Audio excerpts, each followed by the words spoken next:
베드로가 바깥들에 앉았더니 한 여종이 나와 이르되 너는 갈릴리 사람 예수와 함께 있었도다 하거늘 베드로가 모든 사람 앞에서 부인하여 이르되 나는 내가 무슨 말을 하는지 알지 못하겠노라 하며 앞문까지 나아가니 다른 여종이 그를 보고 거기 있는 사람들에게 말하되 이 사람은 나사렛 예수와 함께 있었도다 하매 베드로가 맹세하고 또 부인하여 이르되 나는 그 사람을 알지 못하노라 하더라.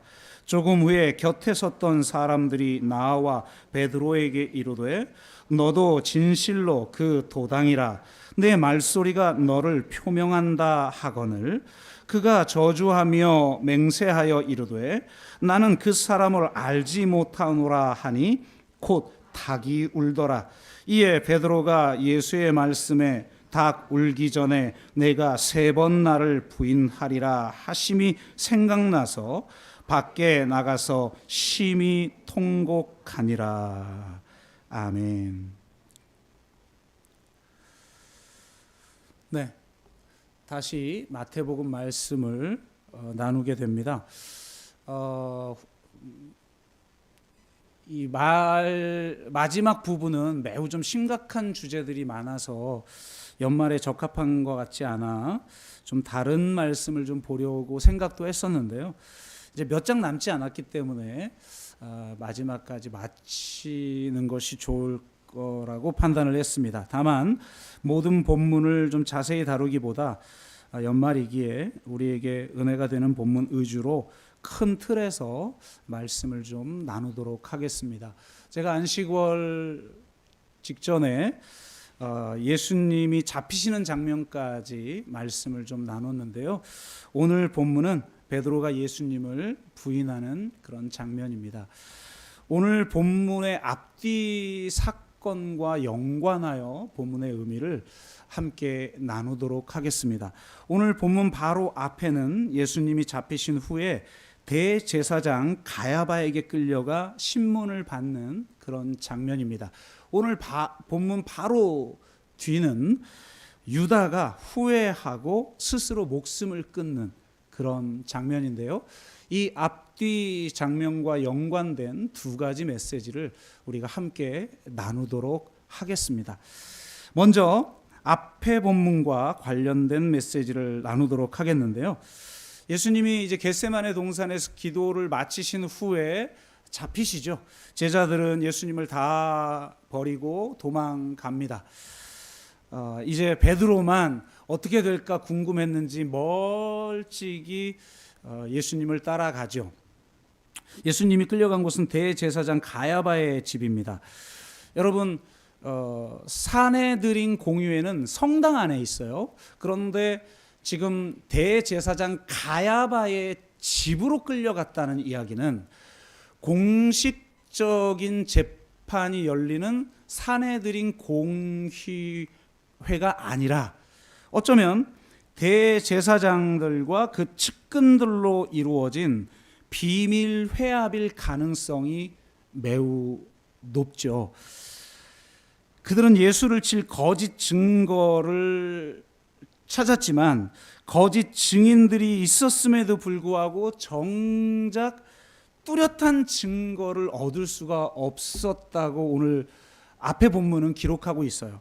그러자 대제사장은 비장의 카드를 꺼냅니다.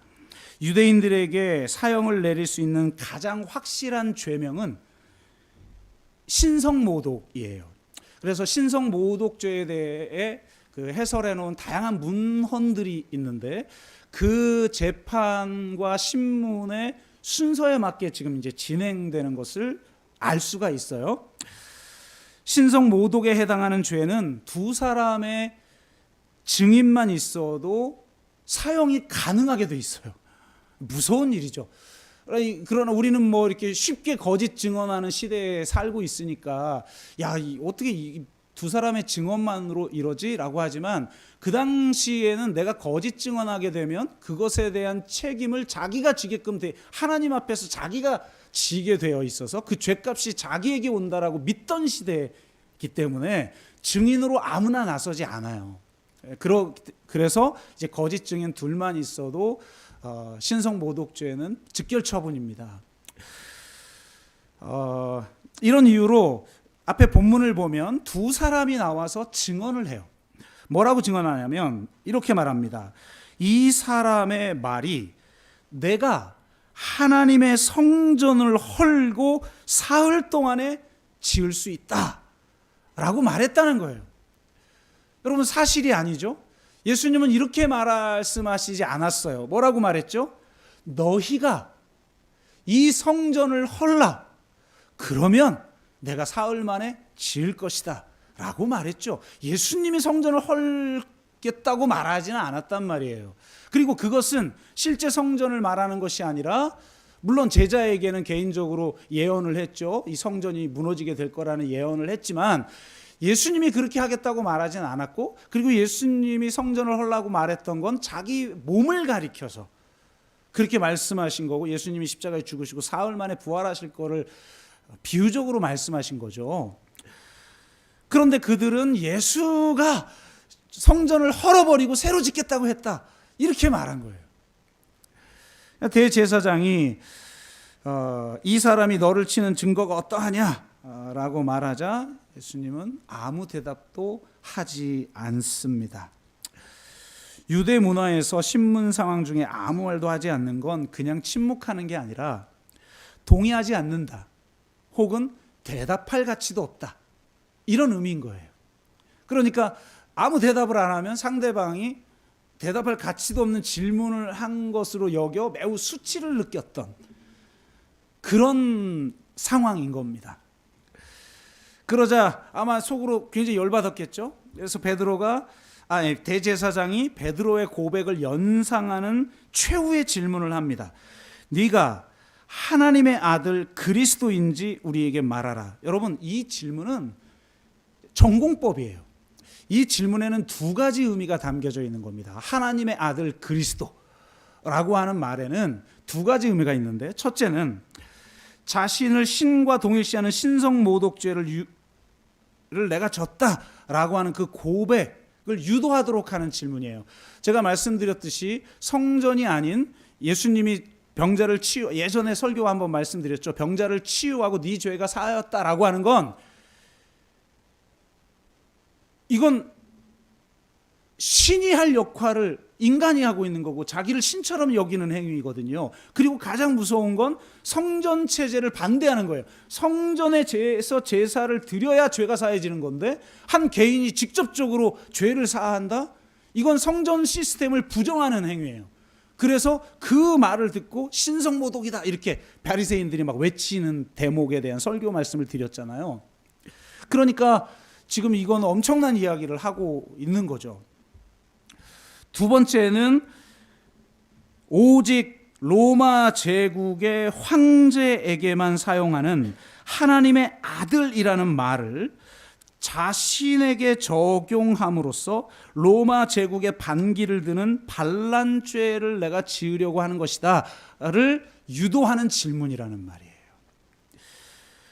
대제사장의 집에 있는 무리들에게는 신성모독죄가 매우 중요하죠. 예수가 신성모독죄를 졌다, 이게 중요한데 이건 종교적인 문제고, 이건 로마 제국이 유대인들에게 그냥 이건 자율권을 줬던 영역이잖아요. 로마 제국이 나서려면 반란죄에 해당해야 되는 거예요. 그런데 바로 이 조금 후에 이들이 끌어들일 총독 빌라도에게는 반란죄가 사실 중요한 거죠. 그죠? 그러니까 이 두 가지에 해당하는 질문을 지금 대제사장이 하고 있는 거예요. 그런데 이 질문에 대해서 예수님은 당당하게 이중적 올가미 안으로 들어갑니다. 이렇게 대답하죠. 네가 말하였느니라. 그러나 내가 너희에게 이르노니 이후에 인자가 권능의 우편에 앉는 것과 하늘 구름을 타고 오는 것을 너희가 보리라. 여러분, 이건 어떤 의미예요? 예수님이 십자가에 죽으시고 부활하신 후에 승천하는 거죠. 이 승천은 대관식을 치르는 거잖아요. 하늘 보좌 우편에 앉아 계시는 거는 만왕의 왕으로 이게 등극하는 대관식을 말하는 거예요. 지금 그 표현을 하고 있는 거거든요. 예수님이 구름 타고 하나님의 보좌 앞으로 나오는 것, 이게 이제 다니엘서 7장에 있는 말씀인데, 예수님은 이 이중적 질문 안으로 당당하게 들어가서 긍정적으로 말하면서 하나님의 아들 그리스도가 바로 인자라고 대답을 해요. 예수님이 자기 자신에 대해서 호칭을 붙인 유일한 호칭이죠. 사람들은 막 뭐 그리스도다, 뭐 왕이다, 뭐 또는 랍비다, 다양하게 이야기를 했지만 예수님은 자기 자신에 대해서 이야기할 때 인자라고 얘기했어요. 인자는 오직 한 곳에 나옵니다. 다니엘서 7장에 나와요. 여러분 잘 아시는 것처럼 다니엘서 7장의 환상은 거대한 짐승의 나라, 그러니까 뭐 거대한 우상이라고도 다니엘이 환상 속에서 이야기를 하고, 혹은 짐승으로 표현하고 있는 거죠. 요한계시록도 로마를 바벨론으로 이야기하고 그걸 짐승으로 묵시적 언어를 사용해서 표현하고 있죠. 그러니까 그 짐승의 나라와 다른 인자의 나라를 성취하시는 인자의 환상을 보여주고 있어요. 그러니까 바로 이 짐승의 나라를 깨트리고 하나님의 나라를 세우는, 옛적부터 계신 이의 보호자의 구름 타고 가셔서 모든 성도들의, 모든 하나님 나라 그 백성들의 왕이 되는 그런 환상이 다니엘서 7장에 나오죠. 그러니까 바로 내가 그 인자다라고 지금 이야기하고 있는 거예요. 이건 진짜 엄청난 이야기를 하고 있는 거죠. 신적 존재로서 그 인자다, 나는 바로 내가 그 사람이다, 이렇게 대답을 한 거니까 이건 지금 두 가지를 동시에 지금 수긍하고 있는 거예요.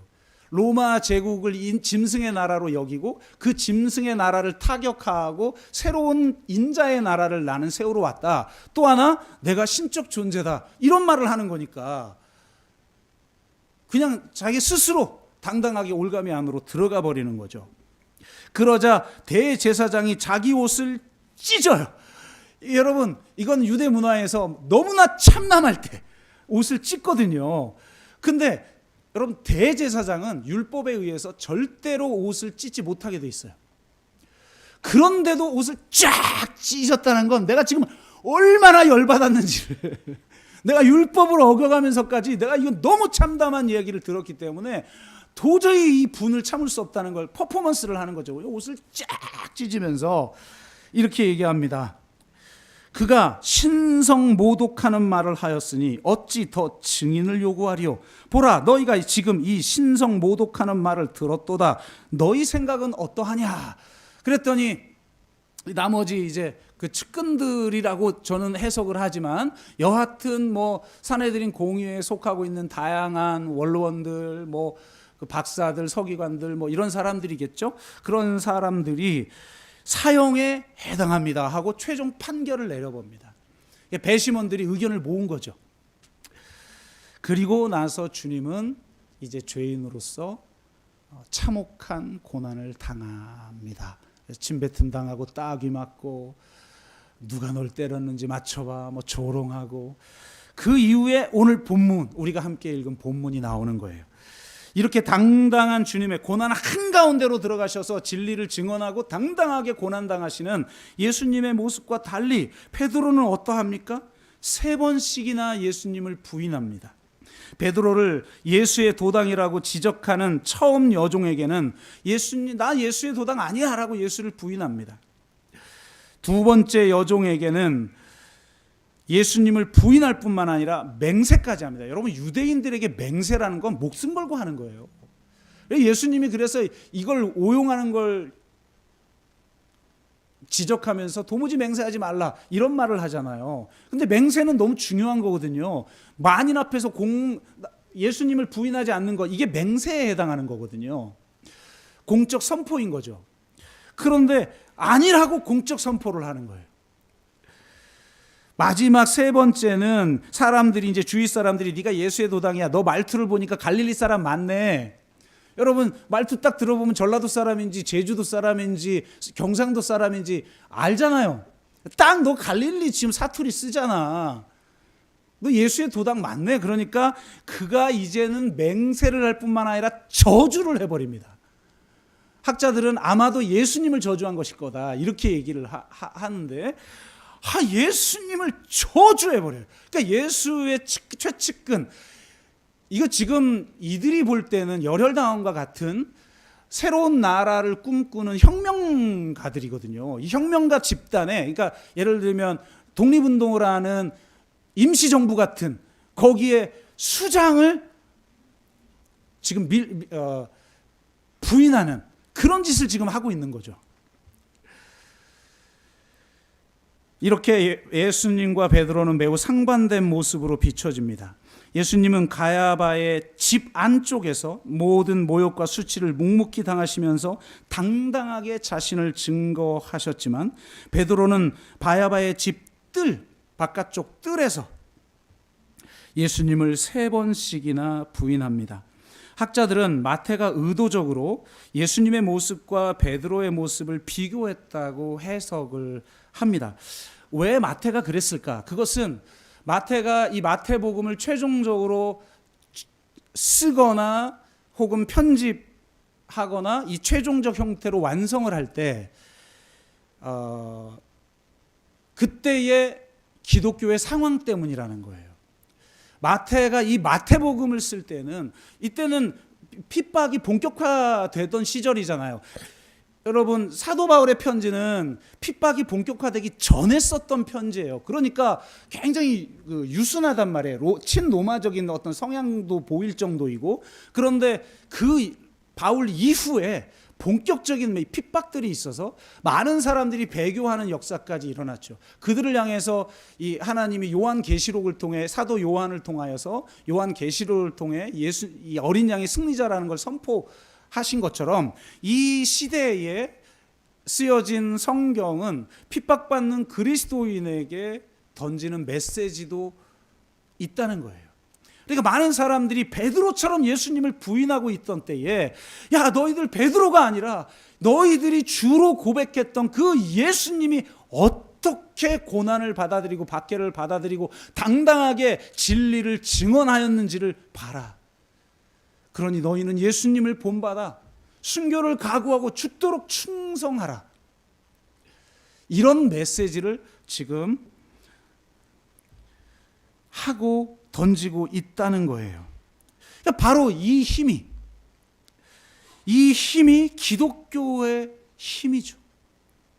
어느 학자가 말한 것처럼 로마의 핍박을 이겨내고 나중에는 로마의 국교가 될 수 있었던 기독교의 힘은 믿는 자 모두가 순교의 영성을 가졌기 때문이라는 거예요. 지금처럼 종교의 자유가 보장되어 있어서 내가 그냥 어떤 종교를 선택해도 아무 상관이 없는 그런 시절이 아니라, 내가 그리스도인이 되면 콜로세움에 끌려가 사자의 밥이 될 수도 있고,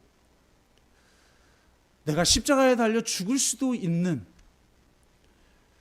순교를 각오해야만. 지금 이제 모슬렘권에서 내가 그리스도인이 된다는 것, 그건 순교를 각오하고 내가 믿는다는 거잖아요.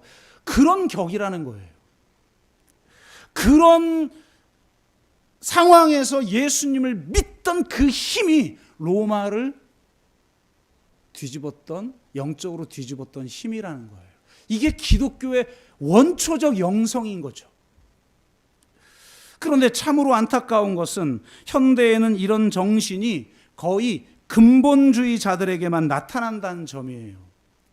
이슬람이나 기독교든 경전을 문자적으로만 이해하고 오직 전통만을 수호하기 위해서 혐오를 일삼고 폭력까지 불사하는 근본주의자들에게나 이런 영성이 나타나고 있다는 거예요. 반면 복음과 상황의 해석학적 순환을 인정하며 현대와 열린 대화를 하는 기독교인들에게는 도리어 이런 정신을 찾아보기가 어려워요.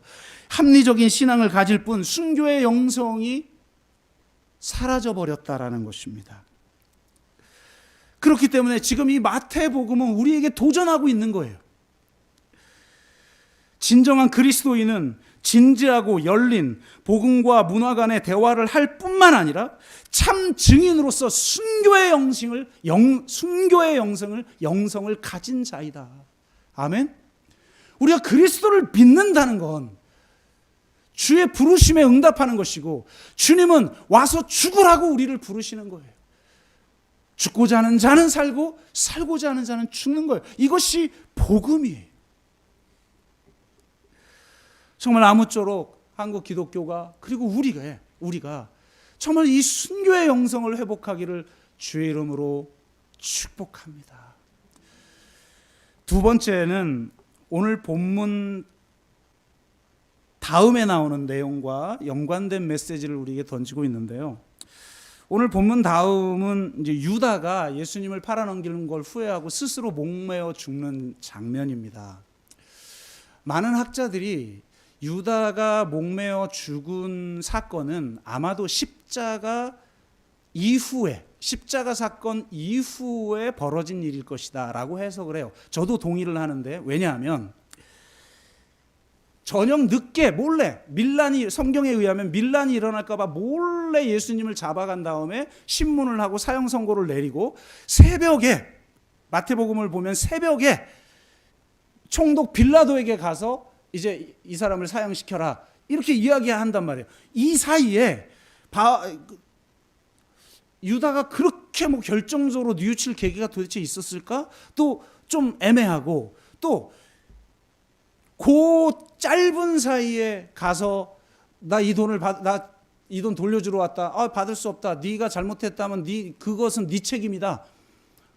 그 거절하니까 그걸 성전고에 그 팔아버린 돈을 다시 집어넣는단 말이에요. 그러니까 대제사장들이 의논해서 이 돈을 여기다 놔둘 수는 없다. 그래서 의논하여서 그 다음에 뭘 했죠? 토기장이의 밭을 사서 나그네의 무덤을 만드는 일을 했다. 여러분, 이게 예수님이 잡힌 저녁과 새벽 사이에 벌어질 수 있는 일일까요? 생각해 보세요. 지금 뭔가 제가 볼 때는 거의 비밀 회합이란 말이에요. 마치 여러분 서울에 보셨어요? 저는 개봉하는 날 봤는데요. 많은 사람이 그 보는 동안에 분노 게이지 측정해 가지고 인증샷 올리는 챌린지도 하더라고요. 나 이 정도로 분노 게이지 올랐어. 진짜 영화 보다 보면 돌아버리잖아요. 근데 보세요. 하나회가 군사 쿠데타를 일으킬 때 승패가 뭐에 의해서 갈려요? 영화 보신 분, 뭐에 의해서 갈리죠? 누가 먼저 서울에 군사를 진입시키느냐. 이 싸움하고 있잖아요. 긴박하게 그 짧은 사이에. 그럼 지금 예수님을 죽이려고 하는 이 시도도 그와 비슷한 긴박감을 가지고 진행되고 있는데, 아니 그 땅을 알아보고 토기장이 밭을 사고 그 다음에 거기다가 무덤을 만들고, 이거는 아마도 십자가 사건 이후에 벌어진 일일 것이다 라고 추측을 할 수 있는데, 그럼 왜 도대체 마태는 이 사건을 예수님이 잡힌 사이에 벌어진 일로 기록하고 있을까? 그것은 바로 이 베드로의 모습과 상반된 유다의 모습을 부각시키기 위함이라고 볼 수 있다는 겁니다. 베드로와 유다는 공통점을 가지고 있어요. 둘 다 예수님을 배반했죠. 유다는 예수님을 팔아버렸고 베드로는 3번이나 부인했습니다. 하지만 그들에게는 공통점만큼이나 큰 차이점도 있어요. 유다는 자신의 악함 때문에 의도적으로 예수를 팔았지만 베드로는 자신의 약함 때문에 얼떨결에 예수를 부인한 것입니다. 무엇보다도 큰 차이는 유다가 후회하고 나서 스스로 목숨을 끊었던 반면 베드로는 눈물을 흘리며 회개하고 나서 주께로 돌아왔다는 것입니다. 여러분, 후회와 회개는 달라요. 성경은 의도적으로 이 둘을 구분하는 용어를 사용하고 있는데요. 신약 성경에서 회개를 뜻할 땐 보통 헬라어 메타노에오라는 단어를 사용합니다. 반면 마태는 지금 유다가 뉘우쳤다 이렇게 표현을 하고 있는데, 그 단어를 마타노에오라고 말하지 않고 메타노에오가 아니라 메타멜레오라는 단어를 사용하고 있어요. 메타노에오는 자신의 잘못을 뉘우치고 통탄해야 할 뿐만 아니라 마음을 완전히 돌이키는 걸 의미하는 거예요. 반면 메타멜레오는 후회하고 애석해 하는 데서 그냥 그치는 거죠. 메타노에오는 구원의 은총에 이르게 하지만 메타멜레오는 그렇지 못합니다. 베드로는 메타노에오를 했고 유다는 메타멜레오를 한 것이죠. 베드로는 회개를 했고 유다는 후회를 했을 뿐입니다. 유다는 하나님의 뜻과 진리가 아니라 자신의 신념에 따라 예수님을 팔았죠. 예수는 이런 자야, 그리고 이런 하나님의 구원을 성취해야 돼 라고 하는 자기 신념이 분명했는데 그 신념과 어긋난 거예요. 어떻게 어긋났는지에 대해서는 안식월 전에 제가 말씀을 드렸으니까 더 말씀하지 않겠습니다. 그런데 자기가 생각했던 게 예수님의 마지막 고난당하시고 수치당하시고 십자가에 달리시는 장면을 보면서 내가 잘못 알았구나라는 걸 깨닫게 되는 거예요. 그리고 내가 잘못된 행동을 했구나. 그러면서 뉘우칩니다.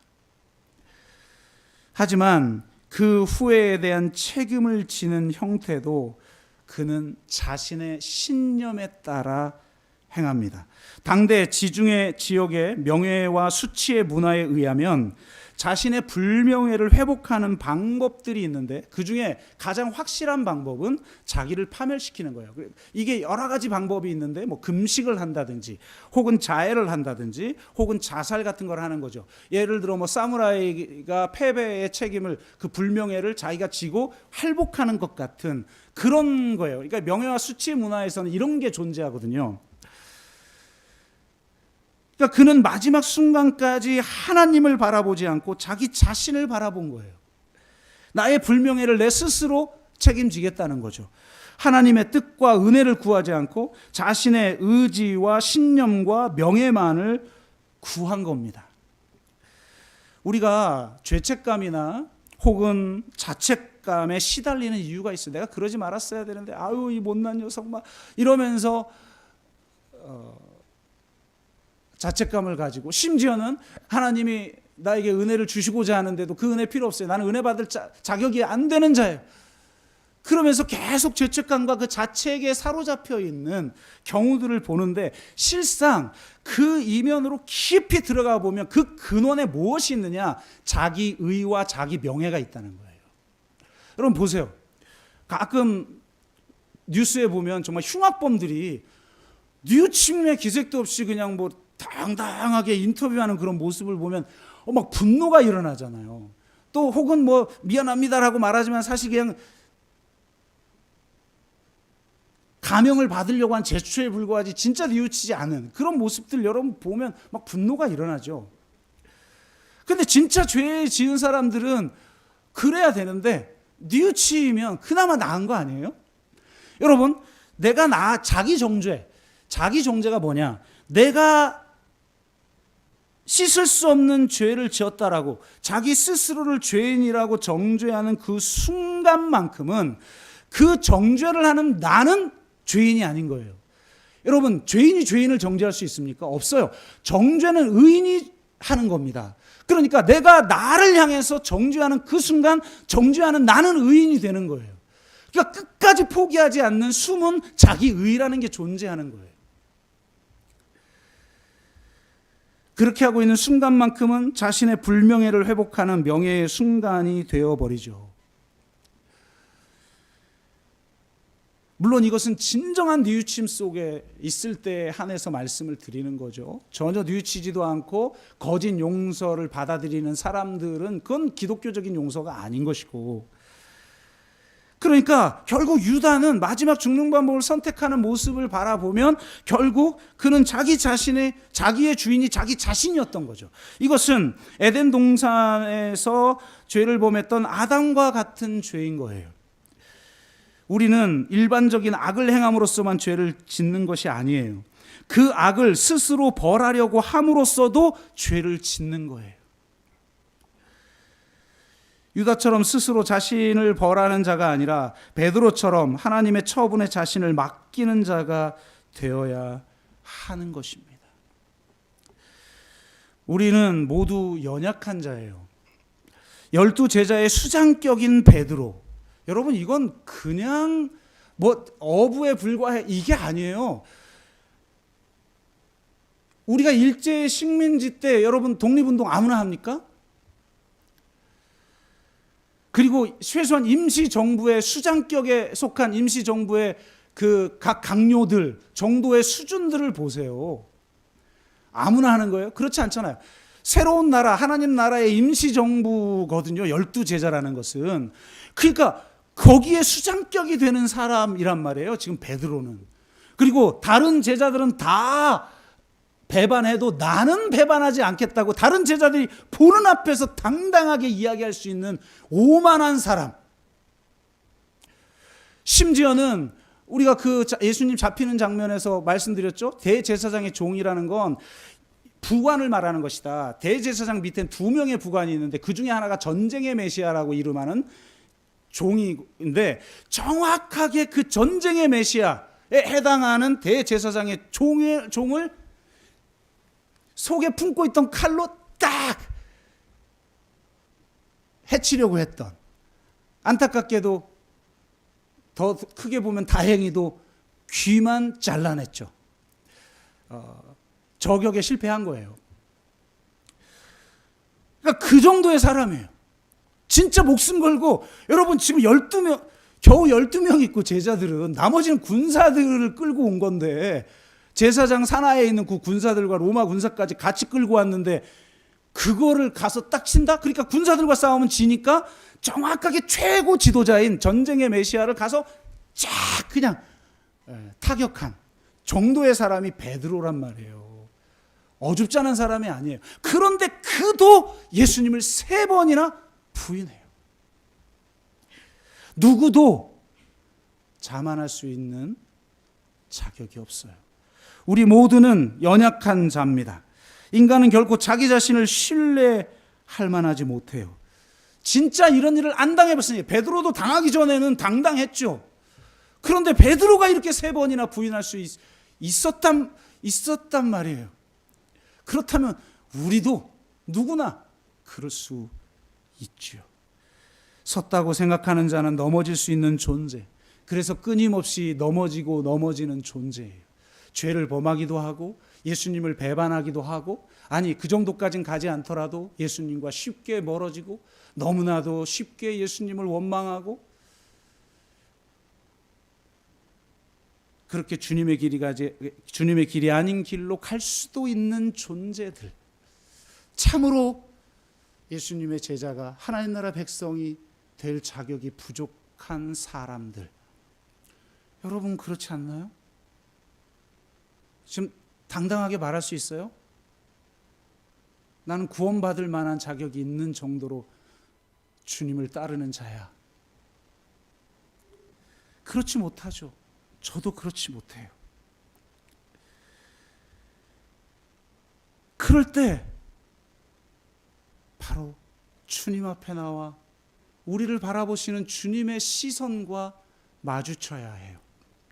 베드로가 3번 부인할 때 바로 그때 정확하게 닭이 울어요. 예수님이 예언한 대로죠. 정확하게 부인하자마자, 3번째 부인하자마자 닭이 우니까 75절, 이에 베드로가 예수의 말씀에 닭 울기 전에 내가 3번 나를 부인하리라 하심이 생각나서 밖에 나가서 심히 통곡하니라. 여러분, 눈물이 있는 자는 돌아올 수 있어요. 그런데요, 정말 재밌게 누가복음에는 하나의 짧은 문장이 추가되었는데 22장 61절에 이렇게 말합니다. 3번 부인하자 닭이 울더라. 그리고 이 61절, 주께서 돌이켜 베드로를 보시니. 이게 어떻게 가능한지는 잘 모르겠어요. 그런데 누가가 증언하기를 베드로가 3번 부인하는 그 순간, 공교롭게도 이렇게 여러 가지 수치를 당하고 고난 당하시던 그 예수님이 고개를 돌이켜 지금 베드로를 바라봤다는 거예요. 그때 마침 베드로가 자기를 바라보는 예수님과 마주친 거예요. 야, 정말 여러분 이런 거 경험할 때 있죠. 나도 모르게 내가 연약한 모습 보이고 넘어지기도 하고, 그런데 문득 내가 지금 넘어졌구나. 아, 내가 지금 이렇게 연약한 자구나. 내가 이렇게 자격이 없구나. 내가 이렇게 죄인이구나. 라를 느끼게 만드는 어떤 사건이 있잖아요. 근데 이 베드로에겐 예수님의 눈빛이었어요. 여러분, 예수님의 눈빛 직접 본 적이 있어요? 저는 본 적이 있기 때문에 이게 지금 어떤 눈빛인지 알아요. 와, 지금 베드로가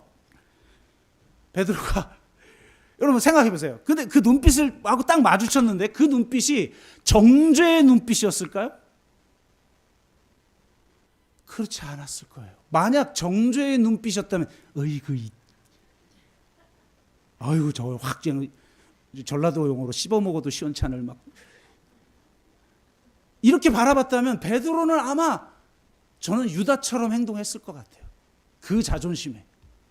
그런데 예수님이 바라봤던 그 눈빛은 사랑의 눈빛이었고 긍휼의 눈빛이었고 여전히 베드로를 믿어주는 신뢰의 눈빛이었어요. 그 눈빛을 경험하고 그는 바깥으로 나가 통곡한 거예요. 이런 나에게도 저런 눈빛을 하시다니. 그 눈빛 속에서 예수님의 메시지를 읽은 거죠. 내가 다 안다. 네가 얼마나 연약한 자인지 내가 다 안다. 내가 미리 말했지 않냐.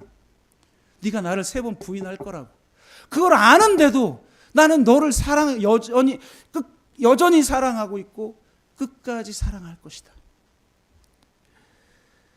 그렇기에 내가 세족식을 하면서 아직 짓지도 않은, 배신하기 전에 아직 짓지도 않은 너의 죄를 미리 사해 준 것이다. 그리고 나를 3번이나 부인한 너를 위해 내가 이렇게 십자가를 지려는 것이다. 그거를 본 거죠. 그 메시지를 들은 거예요. 예수님의 눈빛 속에서.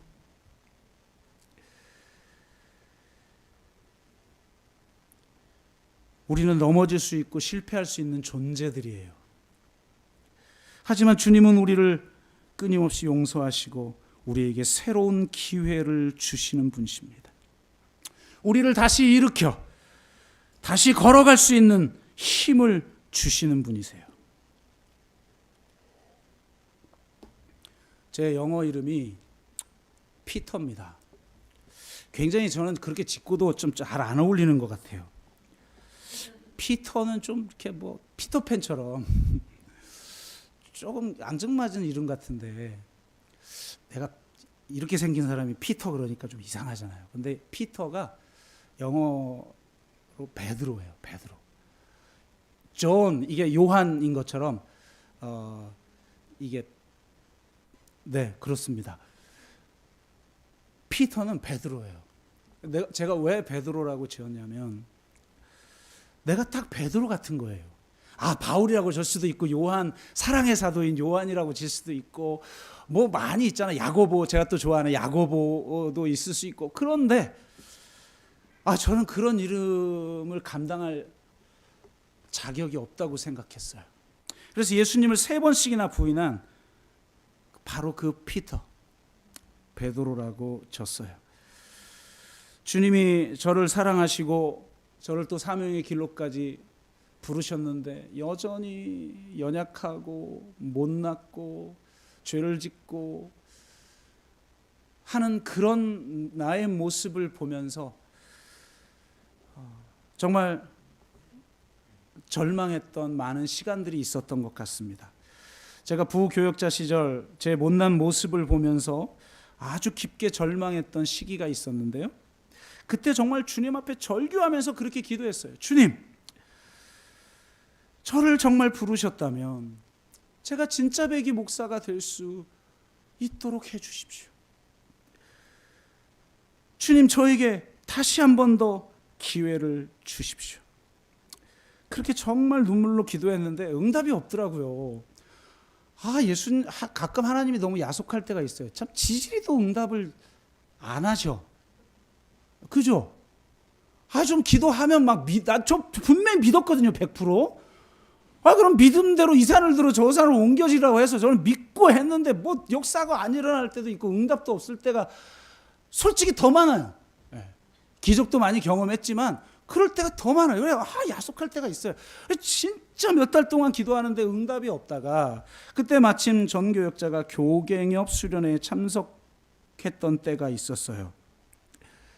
많은 기라성 같은 한국의 최고의 목사들, 몇만 명 목회를 하고 있는 목사들이 강사로 나와서 설교를 하는데 저는 은혜가 안 되더라고요. 그런데 저 새벽 마지막 날 새벽 예배 때 저는 누구인지도 모르는 무명의 목사님 한 분이 나와서 설교를 하는데 그때 응답을 받은 거예요. 그분이 개척을 했던 이야기를 하는데 개척을 하면 뭐 온갖 일을 혼자 다 하잖아요. 그러니까 이분이 이제 운전도 본인이 했는데 운전을 하고 어디를 가다가 교통사고를 당한 거예요. 운동신경도 마비되고 피부 감각도 마비가 되고 신진대사 기능도 고장이 날 정도의 큰 사고였어요. 그래도 목사인지라 아침에 일어나면 감사의 기도를 드렸지만 길어야 10분. 10분이 지나고 나면 뭐 불평, 원망. 그러니까 고난당하기 전엔 다 자기가 대단한 것 같죠. 근데 고난 딱 당하면 목사인데 목사 주제가 아니라 뭐야? 목사나 돼가지고 불평 원망을 하루 종일 그러면 하나님 앞에 따지는 거예요. 하나님, 내 모든 걸 버리고 주님의 길을 가는데 어떻게 나한테 이러실 수 있냐고, 어떻게 나에게 이런 고통을 주시냐고. 차라리 죽이시라고. 죽이면 저기 개척하다가 순교했다 뭐 이 정도 모양은 되는데 다쳐가지고 맨날 누워 있어 봐요. 이건 말이 아니지 않습니까? 그러면서 뭐 하나님 앞에 원망하는데, 그러던 중 평소에 깊은 친분이 있었던 사람도 아닌 어느 목사님이 오셔서 자기가 예배를 드려주겠다고. 목사가 와서 목사한테 예배 드려주겠다는데 나 싫어, 이럴 순 없잖아요. 예배 드려주라고 했는데 이 목사님이 어느 본문을 가지고 설교를 했냐면 세족식 본문을 가지고 설교를 하고, 그러면서 이분을 위로했는데 그 말씀 중에 한 문장이 이분에게 꽂힌 거예요.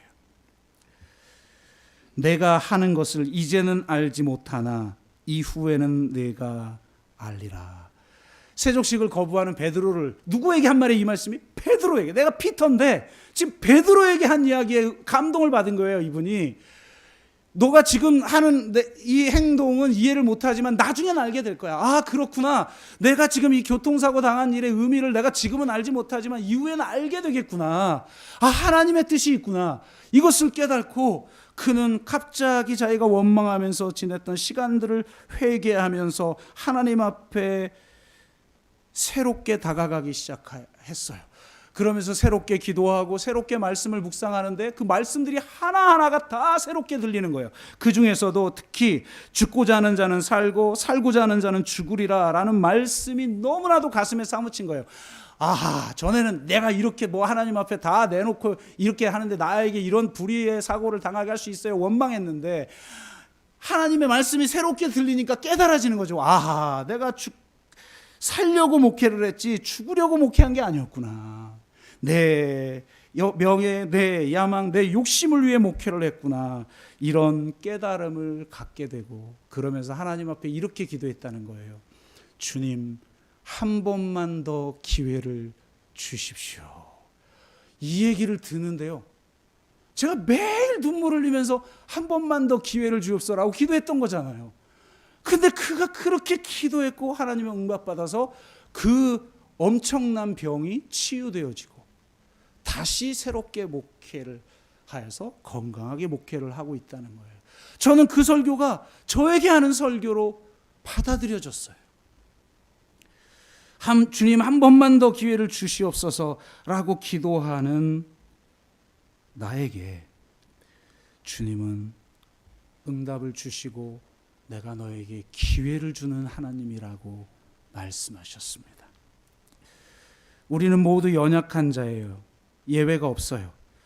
베드로가 겉으로 보기엔 강한 자처럼 보였지만 그는 실상 연약한 자였어요. 하지만 하나님은 그를 받아들이시고 그에게 새롭게 기회를 주시는 하나님이셨던 겁니다. 최근 장안의 화제 중에 하나가 싱어게인이라고 하는 예능 프로그램이라고 해요. 무명의 가수들이 나와서 노래를 하는데 그 짤들이 유튜브에 올라와서 보면 세상에 노래를 왜 이렇게 잘하는 거예요. 그러니까 목회 잘하고 설교 잘한다고 꼭 성공하는 것도 아니에요. 제 주변에 그런 사람 많거든요. 근데 좀 작은 교회에서 그냥 너무 힘들게 목회를 하고, 큰 교회 목사들 보면 내가 볼 때 그 작은 교회 목사들보다 못해 설교를. 저것도 설교라고 하나? 그냥 사람들 웃기고 그냥 뭐 은혜 좀 주고 위로 좀 던져주고 부흥하니까 자기가 대단한 것 같은데 별것도 아닌데 뭐 어쩔 때는 심사하는 사람보다 그 무명 가수가 더 잘 불러. 근데도 무명 가수예요. 그런 사람들에게 새로운 기회를 주니까 참 대단한데 거기에 나와서도 초반에 떨어지는 사람들이 있잖아요. 그러면 이제 무명 가수는 벗겨주겠다라고 그러는 건지 몇 호 가수 하다가 자기 이름을 밝히고 이제 그는 가는 거예요. 그게 뭐예요, 그게? 참 진짜. 근데 아니 아예 이름도 모르면 나를 잊으면 되는데 이름을 기억하게 한 다음에 무명이야. 난 그게 더 참혹한 것 같아. 근데 바로 그 순간 이제 떨어졌어요. 경쟁에서 떨어져요. 그래서 저는 하면서 자기 이름을 딱 밝히고 이제 가는데 바로 그 순간에 심사위원 중에 한 명이 잠깐만요. 저 슈퍼 어게인 카드 쓸게요. 그를 다시 살려줘요. 저는 싱어게인 전체 프로그램 중에 그 장면 목사라 그런가? 그 장면만 멋진 프로그램인 것 같아요. 주님은 우리에게 슈퍼 어게인 카드를 쓰시는 분이에요. 그것도 단 한 번이 아니라 70번에 7번씩이라도 슈퍼 어게인 카드를 쓰시며 우리에게 다시 기회를 주시는 분이에요. 넘어진 우리를 일으켜서 다시 주님의 길을 걸어가도록 하시는 분이에요. 유다처럼 스스로의 처분을 스스로 판단하지 말고 자신의 처분권을 하나님 앞에 맡기되 우리를 용서하시고 우리를 새롭게 하시는 주님 앞으로 나아가기를, 새롭게 하시는 그 주님의 은혜를 붙들기를 주의 이름으로 축복합니다. 그 은혜를 구하는 이 시간이 되었으면 좋겠어요. 저는 오순절날 가장 간절하게 기도했던 제자들, 120명의 문도와 12 제자들 사이에서 가장 간절하게 기도했던 사람이 누굴까? 저는 피터라고 생각해요. 다른 제자들은 그냥 도망갔는데 베드로는 3번씩이나 부인했어요. 주님, 내가 주님 사랑하는 거 주님 아시죠? 그런데 또 고난이 오면 저 배반할 수 있는 연약한 자예요. 그러니 배반하지 않도록 주님 나에게 은혜를 주세요. 나에게 성령의 능력을 주세요. 주님의 은혜 없이는 내가 주님의 길을 갈 수 없습니다. 그리고 정말 눈물로 가장 간절하게 기도하지 않았을까요? 말씀을 맺습니다. 우리는 2가지 메시지 모두 필요합니다. 주님을 본받아 순교의 영성으로 주님의 길을 걸어가는 삶을 살아가시기를 주의 이름으로 축복합니다. 동시에 우리가 얼마나 연약한 자인지를 깨닫고 다시 기회를 주시는 은혜의 하나님을 붙들며 나아가는 저와 여러분 되시기를 주의 이름으로 축복합니다. 찬양하고